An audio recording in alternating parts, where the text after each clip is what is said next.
ఒక circle inspector అనేటువంటి ఒక ఉద్యోగంలో ఉన్నాననేటువంటి అహంకారంతో చట్టాన్ని మీరి ఎవరినైనా చట్టం ఏం చెప్తుంది, ఎవరినైనా మీరు ఎటువంటి నేరంలో అయినా అరెస్టు చేయదలుచుకుంటే ఖచ్చితంగా అయితే ఎఫ్ఐఆర్ చూపించాలి, లేదా నోటీస్ ఇవ్వాలి. ఎటువంటి కాగితం చూపించడు, ఎటువంటి కారణం చెప్పడు. నా ఇష్టం, నేను అరెస్టు చేస్తా, ఎవడ ఆపుతాడు?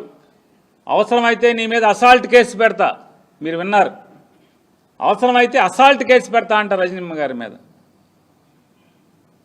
అంటే ఆవిడ కారులో ఆవిడ కూర్చుని ఉంటే ఆ డోరు లాగి ఆవిడ్ని బయటికి లాగుతాడు. మహిళ అనేటువంటి విచక్షణ లేకుండా ఎలా పడితే అలా ప్రవర్తిస్తాడు, మీదకు వస్తాడు. మన ఇంట్లో ఆడవాళ్ళు లేరా? ఇంట్లో తాడి కట్టిన ఆవిడ లేదా?